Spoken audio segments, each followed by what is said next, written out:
तो पहला क्वेश्चन आपके सामने, यहाँ पर क्वेश्चन में आपको दे रखा है कि भाई दो पार्टिकल हैं, एक पार्टिकल है P और दूसरा पार्टिकल Q यहाँ पर दे रखा है। इन दोनों पर चार्ज जो है वो सेम है, यानी कि इस पर अगर चार्ज QP है और इस पर चार्ज है QQ, तो ये दोनों की वैल्यू सेम है। बट डिफरेंट मासेस, यहाँ पर इनके मासेस जो है डिफरेंट है। MP जो है ये MQ के बराबर दे रखा है। क्योंकि यहाँ पर ये दोनों बराबर दे रखे हैं चार्जेस, तो मैं यहाँ लिख लेता हूँ जिससे बाद में प्रॉब्लम ना पड़े। स्टार्ट फ्रॉम रेस्ट, ये दोनों ही जो है रेस्ट से स्टार्ट करते हैं, यानी कि दोनों की जो इनिशियल वेलोसिटी है वो यहाँ पर जीरो है। Travel equal distances in uniform electric field, तो डिस्टेंस भी ट्रेवल कर रहे हैं ये। मान लीजिए दोनों का डिस्टेंस अगर SP और SQ हो गया, तो ये भी चीज अपने को दे रखी है कि दोनों डिस्टेंस ये बराबर है। इसके बाद आप लोगों को ये दे रखा है कि भाई इनका टाइम कितना लगा। तो इस वाले पार्टिकल को टाइम लगा TP और इस वाले पार्टिकल को टाइम लगा TQ। तो आपको यही रेशियो जो है बताना है कि ये रेशियो की वैल्यू कितनी हो जाएगी। तो टाइम का रेशियो निकालना है और ये सारी चीजें यहाँ पर दे रखी हैं। आपको इनिशियल वेलोसिटी, डिस्प्लेसमेंट, टाइम के बारे में बताया गया है। तो आप यहाँ पर क्या कर सकते हो, S is equals to UT plus 1/2 AT square, ये इक्वेशन हुआ करती है। तो इस इक्वेशन को आप यूज कर सकते हो P और Q दोनों के लिए। तो P के लिए आप लिखोगे तो ये इक्वेशन हो जाएगी UT UP TP प्लस 1/2, या उससे भी पहले हम एक काम करते हैं, देखो और जो है हम इसको इजी बना देंगे, ज्यादा डिफिकल्ट नहीं बना करके चलेंगे। आप लोगों को ये तो पता ही है ना कि यहाँ पर क्वेश्चन में दिया हुआ था कि दोनों की ही जो इनिशियल वेलोसिटी है वो जीरो है। ये देखिए यहाँ पर हमने नोट भी कर लिया था। तो आप ये इनिशियल वेलोसिटी वाले पार्ट को जो है जीरो अगर कर देते हैं, तो आपके पास सिर्फ इतना बच जाएगा कि displacement is equal to 1/2 AT square बच जाएगा। अब अगर आप P वाले पार्ट के लिए लिखते हो तो SP कितना आएगा, 1/2 AP TP स्क्वायर आ जाएगा। और दूसरा आ जाएगा SQ is equal to 1/2 AQ TQ square, ये इतना आ जाएगा। अब ये दोनों ही डिस्टेंसेस क्या है, इक्वल है, यानी कि SP बराबर SQ है। तो जब आप ये दोनों वैल्यूज को इक्वेट करोगे, तो ये हाफ जो है हाफ से कैंसिल हो जाएगा।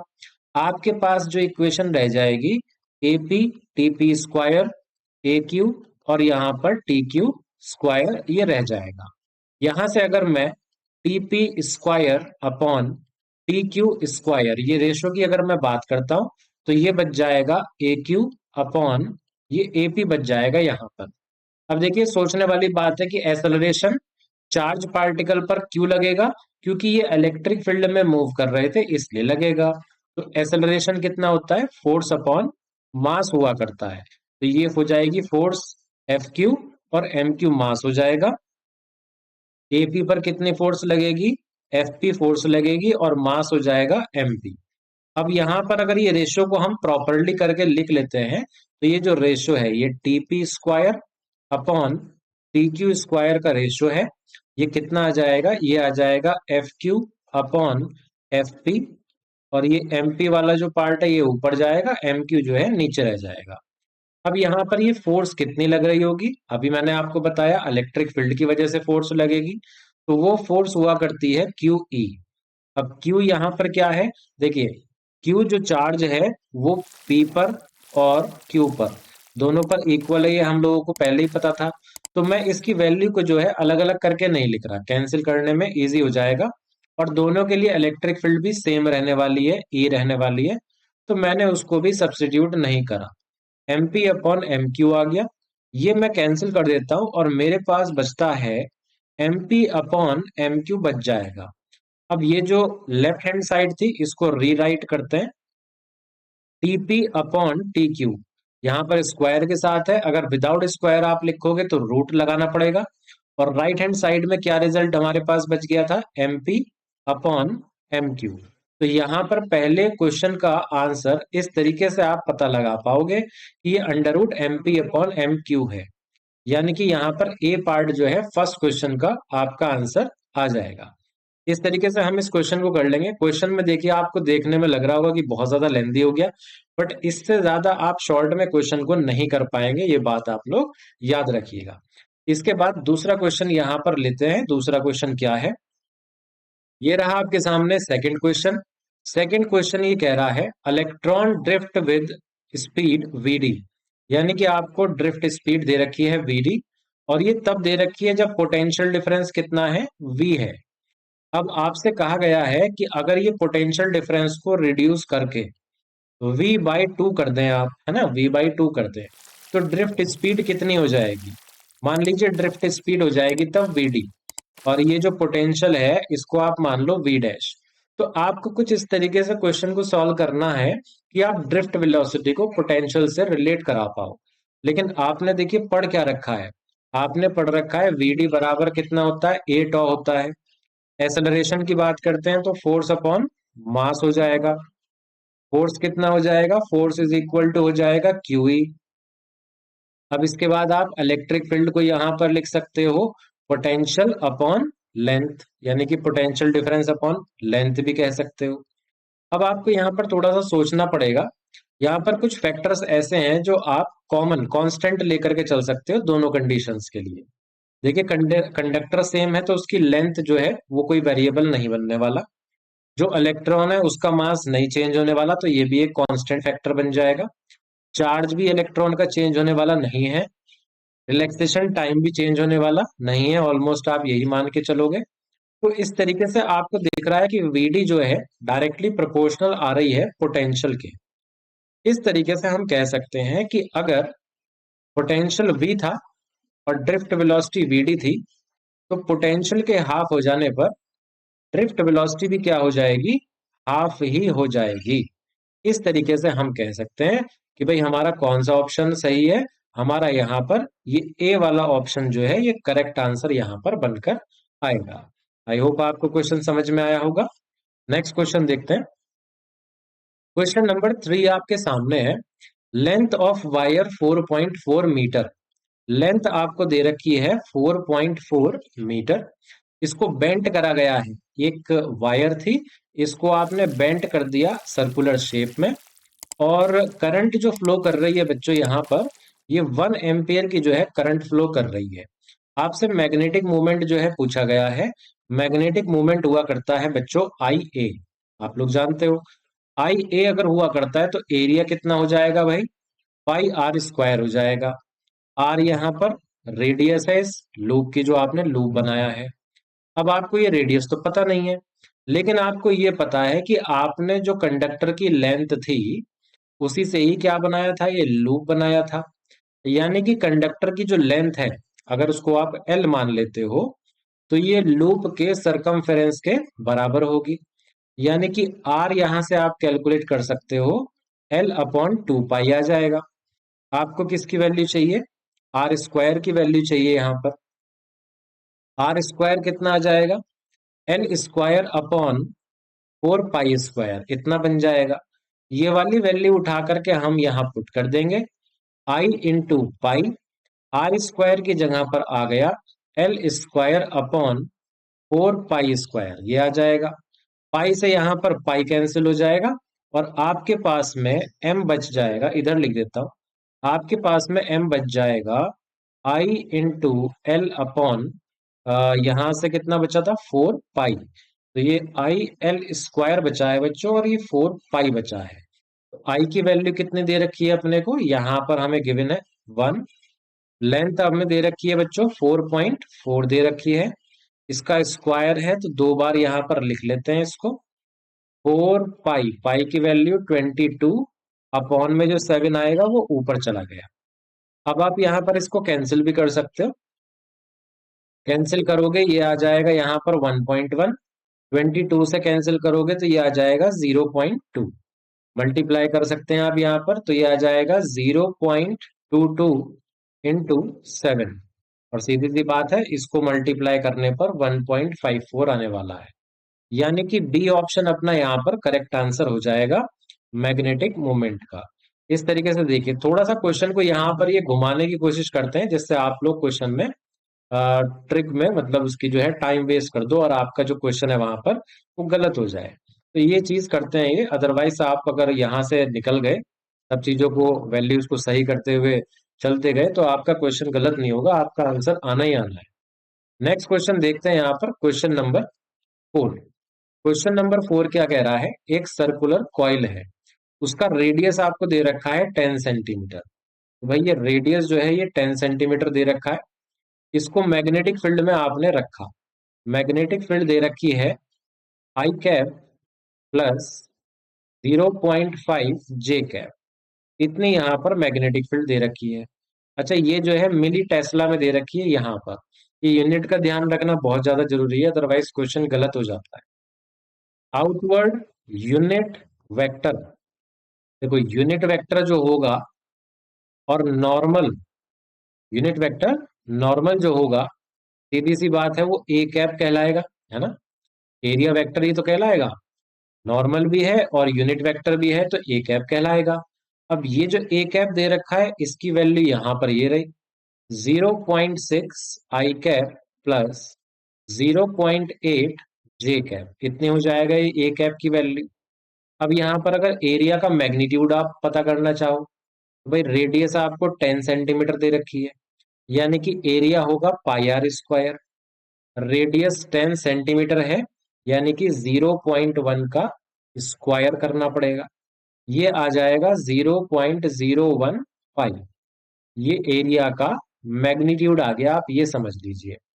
आपको क्या पता करना है, यहाँ पर मैग्नेटिक फ्लक्स पता करना है।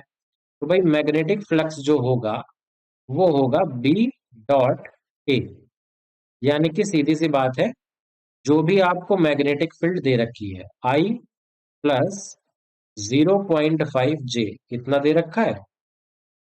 मिली टेस्ला था तो 10⁻³ कर दिया मैंने। अब इसका ये डॉट प्रोडक्ट है, ये एक काम करो, तो प्रॉपरली ये डॉट प्रोडक्ट दिखे इसलिए मैं इस ये जितनी भी चीजें लिखी थी इसको मैं बाद में लिख दूंगा। ए वेक्टर, अब ए वेक्टर कितना हो जाएगा, ए हो जाएगा ए कैप, सही है। और वो जो 10⁻³ था मैग्नेटिक फील्ड का वो मैंने यहाँ लिख दिया। अब ये वैल्यूज को अगर हम रीराइट कर दें, ये तो ब्रैकेट ऐसा ही आ गया। ए ए कितना था आपके पास 0.01 पाई, 0.01 पाई ये आ गया। ए कैप कितना था वो आपको यहाँ पर ये दे रखा था 0.6 आई कैप प्लस 0.8 जे कैप। इसको आपको ब्रैकेट में रखना पड़ेगा, ठीक है, ये आपको ब्रैकेट में रखना पड़ेगा। ये ब्रैकेट हो गया बंद। इसके बाद 10⁻³ तो आपको ये तो चीज दे ही रखी है। मैं सबसे पहले क्या करूंगा, ये वाली जो चीज है इसको सबसे शुरू में ले जाता हूँ 0.01 पाई। अब मैं डॉट प्रोडक्ट कर रहा हूं, आई वाले को करूंगा आई वाले के साथ, जे वाले को करूंगा जे वाले के साथ। कितना आ जाएगा, ब्रैकेट में आएगा 0.6, आई की मल्टीप्लाई यहां पर करी 0.6 आ गया, प्लस 0.5 को 0.8 से कर दूंगा मैं, तो 0.4 आ जाएगा, bracket close.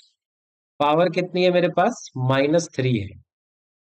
0.01 pi into 1 into 10⁻³ अब अगर यहां पर कर लिया जाए पाई इंटू 10⁻, ये कितना हो जाएगा, -5 हो जाएगा, ठीक है।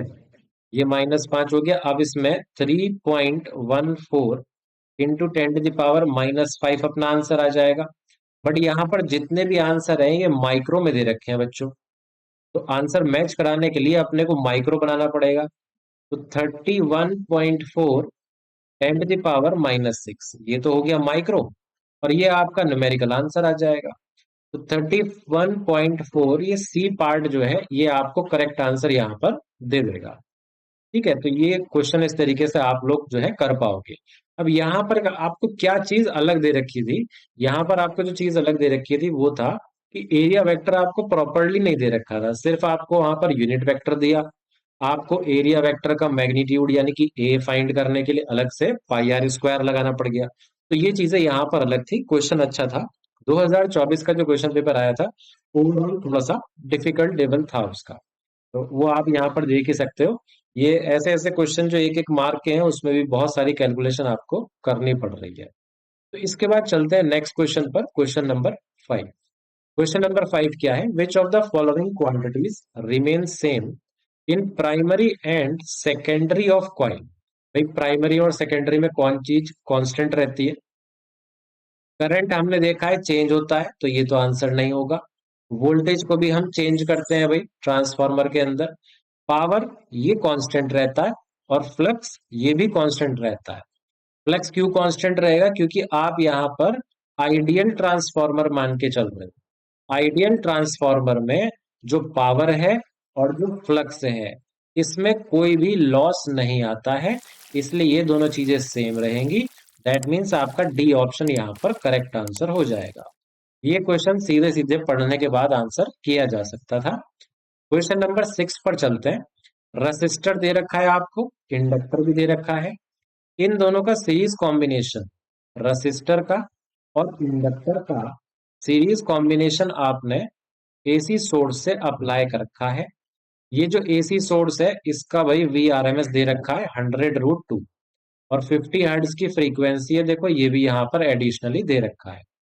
वोल्ट मीटर आपने कनेक्ट किया रसिस्टर पर और इंडक्टर पर, तो उसने क्या करा, सेम रीडिंग दिखाई।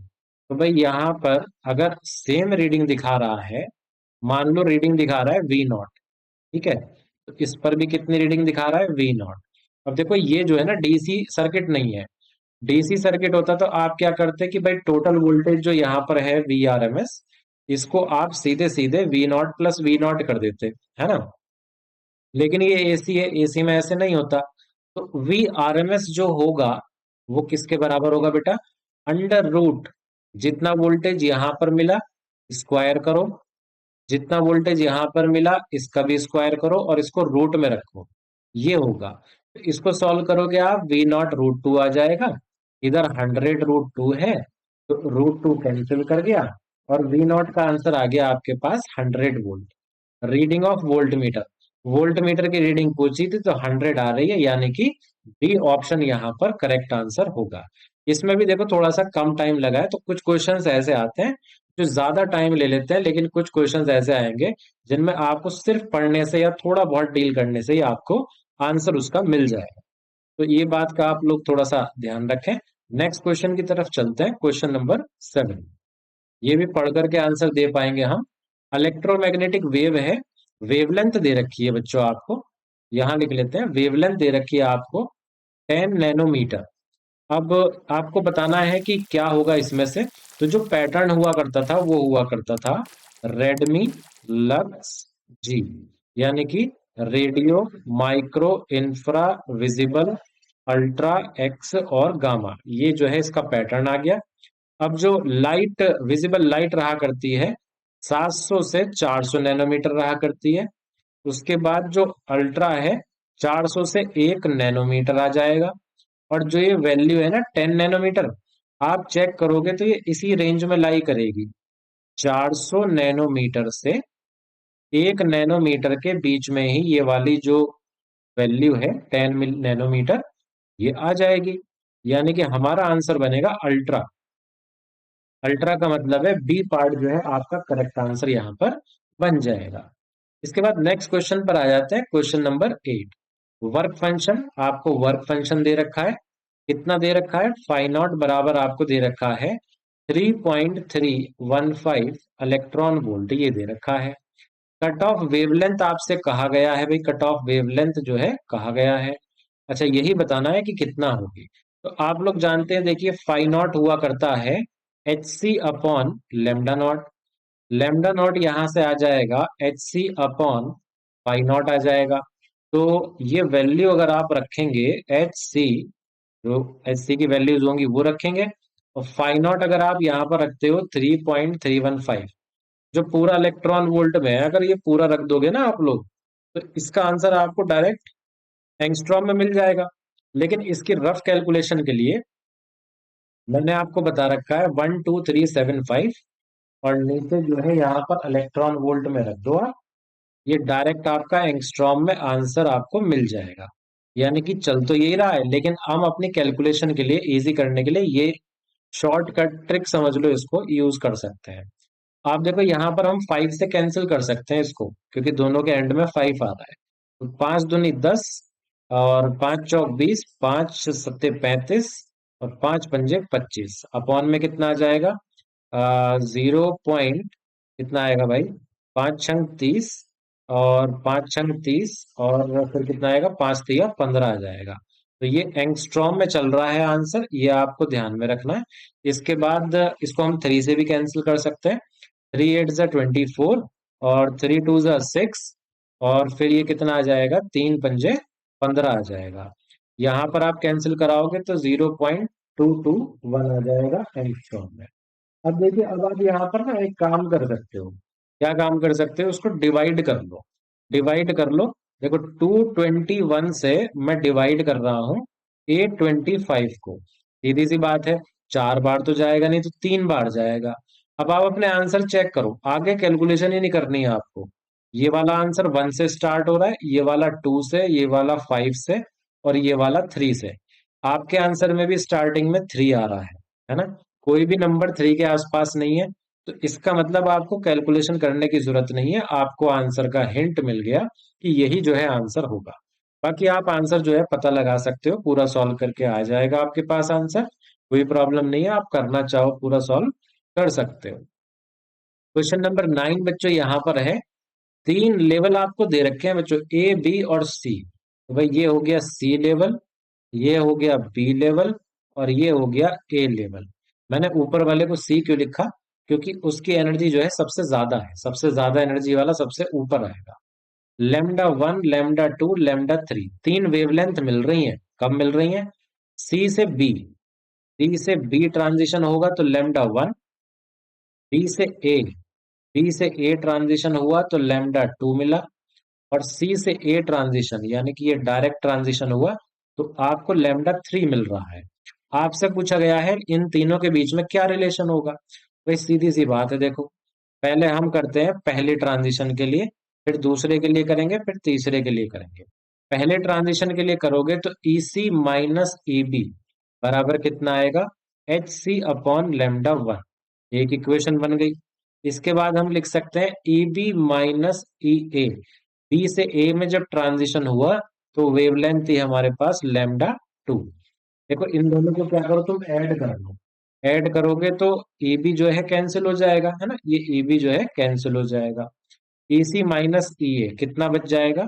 एच सी कॉमन है, 1/λ1 प्लस 1/λ2 कितना बच जाएगा? इसको आप एक इक्वेशन मान लो कोई भी। अब आप देखो, तीसरी वाली जो ट्रांजिशन थी उसके लिए करते हैं हम। ई सी माइनस ई ए, क्योंकि डायरेक्ट सी से ए में ट्रांजिशन हुआ था। एच सी अपॉन λ3 आ जाएगा। ये हो गई इक्वेशन नंबर 2। ये भी ई सी माइनस ई ए, ये वाला भी ई सी माइनस ई ए है। दोनों जो है सेम आंसर दे रहे हैं आपको, तो आप इक्वेट करा दो। H C 1/λ1, 1/λ2, H C 1/λ3। तो भाई एच सी जो है कैंसिल कर गया, आपके पास रेसिप्रोकल में आंसर आ गया 1/λ1, 1/λ2, 1/λ3, इस तरीके से। अब इतना आंसर आने के बाद आप समझ ही गए होंगे कि भाई हमारा जो है आंसर बी ऑप्शन यहाँ पर करेक्ट आंसर यहाँ पर बैठ जाए। ठीक है, तो इस तरीके का भी क्वेश्चन आ जाता है। देखो, डायरेक्ट नहीं पूछा आपसे, आपको एक डेरिवेशन करवा लिया है ना, मल्टीपल चॉइस में डेरिवेशन करवा लिया। अब देखो, ये 10th क्वेश्चन है यहाँ पर। अल्फा पार्टिकल यहाँ पर कह रखा है कि गोल्ड न्यूक्लियस के तरफ जा रहा है अल्फा पार्टिकल। ठीक है, कितनी काइनेटिक एनर्जी से? के काइनेटिक एनर्जी से गया, और डी डिस्टेंस पर न्यूक्लियस से क्या हो गया? रिवर्स कर दी डायरेक्शन। यानी कि ये जो डी डिस्टेंस है, ये कौन सा डिस्टेंस माना जाएगा? याद है ना आपको? Distance of closest approach. Distance of closest approach हुआ करता है ना? अब डी जो है किसके प्रोपोर्शनल होगा? देखो, सीधी सी बात है, डिस्टेंस ऑफ क्लोजेस्ट अप्रोच का अगर फॉर्मूला लिखना है तो वो हुआ करता था कि 2ZE²। ये 2 इसलिए आया क्योंकि अल्फा पार्टिकल आप भेज रहे हैं। अगर अल्फा पार्टिकल ना भेज के आप प्रोटॉन भेजते तब ये 2 नहीं आता। अपॉन में के आया करता था, अगर आपको याद है। आप यहाँ पर क्लियरली देख सकते हो डी जो है के इनवर्सली प्रोपोर्शनल है। तो इसका मतलब यहाँ पर सी ऑप्शन अपना जो है बिल्कुल करेक्ट आंसर बैठ जाए। ये 10th क्वेश्चन था बच्चों। 11th क्वेश्चन की तरफ चलते हैं। बहुत ही इजी क्वेश्चन है, जस्ट पढ़ने के बाद आप आंसर दे सकते हो। सिलिकॉन है और एन टाइप बनाना है, तो सिलिकॉन की डोपिंग किससे करी जाए, देखो ये पूछा जा रहा है। ठीक है, एल्यूमिनियम में 3 इलेक्ट्रॉन होते हैं, फॉस्फोरस में 5, और बोरोन में भी 3 होते हैं, और इंडियम में भी 3 ही होते हैं। तो सीधी सी बात है भाई, फॉस्फोरस से ही क्या करेंगे आप, डोपिंग करेंगे, अगर आपको एन टाइप सेमीकंडक्टर यहाँ पर बनाना है। आई होप मीनिंग क्लियर होगा, है ना। अगले क्वेश्चन पर चलते हैं, क्वेश्चन नंबर 12। 12वां क्वेश्चन क्या कह रहा है कि भाई पीएन जंक्शन डायोड है आपके पास, आपको रिवर्स बाइसिंग करनी है। अगर आपने रिवर्स बाइसिंग कर दी तो बैरियर हाइट मतलब आप कह सकते हो डिप्लीशन रीजन, मतलब पोटेंशियल बैरियर से रिलेटेड है, आप ये समझ सकते हो। मतलब बैरियर हाइट, पोटेंशियल बैरियर बढ़ेगा तो बैरियर हाइट भी बढ़ेगी। इस तरीके से आप इसको लॉजिकली फिट कर सकते हो। तो रिवर्स बाइसिंग में देखो हम जानते हैं, रिवर्स बाइसिंग में हम जानते हैं डिप्लीशन रीजन जो होती है उसकी जो विड्थ होती है ना बच्चों, उसकी जो विड्थ होती है वो इंक्रीज हो जाती है, और पोटेंशियल बैरियर भी क्या हो जाता है बच्चों, बढ़ जाता है। तो यहाँ पर पोटेंशियल बैरियर जो हाइट है, बैरियर हाइट, वो भी क्या हो जाएगी, बढ़ जाएगी। तो बैरियर हाइट भी बढ़ रही है और विड्थ भी बढ़ रही है, डिप्लीशन रीजन की विड्थ भी बढ़ रही है। तो डिप्लीशन रीजन वाइडन, वाइडन, इन दोनों में से कोई एक आंसर होगा। अब उसके लिए चेक करते हैं, बैरियर हाइट इंक्रीज, यहाँ पर डिक्रीज है, तो बी वाला ऑप्शन जो है ये आपका करेक्ट आंसर बन जाएगा। इस तरीके से आप जो है ना जज कर पाओगे क्लियरली कि कौन सा आंसर सही है। अब ये असर्शन रीजन वाले क्वेश्चन यहाँ से स्टार्ट हो रहे हैं, तो इनको भी एक बार डिस्कस कर लेते हैं कि क्या इन क्वेश्चंस में दिया गया है। ठीक है, तो फर्स्ट क्वेश्चन देखते हैं इसमें असर्शन रीजन में क्या है। क्वेश्चन नंबर 13 देखिए यहाँ पर है। असर्शन कह रहा है कि भाई फोटो इलेक्ट्रिक करंट हुआ करता था। ठीक है, फोटो इलेक्ट्रिक करंट है, यहाँ लिख लेते हैं फोटो इलेक्ट्रिक करंट है, और ये इंक्रीज हो रहा है विद इंक्रीज इन इंटेंसिटी। बिल्कुल सही बात है भाई, जो फोटो इलेक्ट्रिक करंट होता था वो इंटेंसिटी के डायरेक्टली प्रोपोर्शनल होता था। तो असर्शन बिल्कुल सही है इसका मतलब। रीजन क्या कह रहा है भाई ये, आ, हाँ आगे तो पढ़ने की जरूरत नहीं है, रीजन देखते हैं क्या कह रहा है। Increase in intensity results in increase in number of photo electrons. ये भाई इंटेंसिटी का बढ़ना क्या होता था, देखो इंटेंसिटी का बढ़ने का मतलब क्या होता था कि जो नंबर ऑफ फोटोन्स हैं, जो नंबर ऑफ फोटोन्स फॉल कर रहे हैं per unit time, per unit area, वो भी बढ़ते जा रहे हैं। तो रीजन में यही बात कह रखी है, तो ये रीजन भी सही है। और क्योंकि ये इसकी एक्सप्लेनेशन भी करेक्ट है, तो आपका ए वाला ऑप्शन जो है यहाँ पर बिल्कुल सही आंसर जो है माना जाएगा। के बाद 14th क्वेश्चन की तरफ बढ़ते हैं। 14th क्वेश्चन में कहा गया है Lenz law is a consequence of law of conservation of energy. बिल्कुल सही बात है, Lenz law law of conservation of energy को ही रिप्रेजेंट करता है। रीजन क्या कहा गया भाई, there is no power loss in ideal inductor. ये भी सही बात है, आइडियल इंडक्टर जो है उसमें पावर लॉस कितना होता है, 0 होता है। लेकिन देखो ये इसका करेक्ट एक्सप्लेनेशन नहीं है, इसका मतलब दोनों स्टेटमेंट सही है बट रीजन जो है करेक्ट एक्सप्लेनेशन नहीं है, यानी कि बी ऑप्शन यहाँ पर करेक्ट आंसर होगा। थोड़ा ध्यान रख करके आपको अदर्शन रीजन वाले क्वेश्चन करने हैं। 15वां क्वेश्चन करते हैं बच्चों यहाँ पर। अजर्शन, अजर्शन में कहा जा रहा है इलेक्ट्रॉन है और प्रोटॉन है, दोनों का मोमेंटम सेम है। मैग्नेटिक फील्ड में जब जाते हैं इस तरीके से कि मैग्नेटिक फील्ड और मोमेंटम दोनों परपेंडिकुलर हैं, तो दोनों जो है सर्कुलर पाथ एक्वायर करेंगे सेम रेडियस का। चेक कर लेते हैं भाई, जब सर्कुलर पाथ में जाते हैं तो रेडियस होता है mv अपॉन क्यूबी। ठीक है, अब यहाँ पर देखो इलेक्ट्रॉन है और दूसरा प्रोटॉन है, तो दोनों ये चार्ज भी जो है सेम हो गए, है ना, मैग्नीट्यूड सेम हो गया, इस पर डिपेंडेंसी नहीं आ रही है। मैग्नेटिक फील्ड भी जो है सेम है जिसमें ये जा रहे हैं, इस पर भी डिपेंडेंसी आने वाली नहीं है। तो आर सीधे सीधे डिपेंड कर रहा है एमवी पर, और एमवी आप किसे कहते हो, मोमेंटम को। यानी कि अगर मोमेंटम आप कह रहे हो कि सेम है, तो रेडियस भी क्या होगा, रेडियस भी सेम होगा। सेम रेडियस कहा जा रहा है और मोमेंटम भी सेम कहा गया था, यानी कि असर्शन बिल्कुल सही ऑप्शन यहाँ पर होगा। रीजन पढ़ लेते हैं भाई। Radius of circular path is given by, हाँ ठीक है, ये फॉर्मूला दे रखा है, तो बिल्कुल ठीक है। और यही एक्सप्लेनेशन की जो है यही जो है एक्सप्लेनेशन भी होगा असर्शन का। तो यहाँ पर ए वाला ऑप्शन आपका करेक्ट आंसर माना जाएगा। दोनों स्टेटमेंट भी सही है और वहां पर करेक्ट एक्सप्लेनेशन भी बन रही है। 16th क्वेश्चन की तरफ बढ़ते हैं।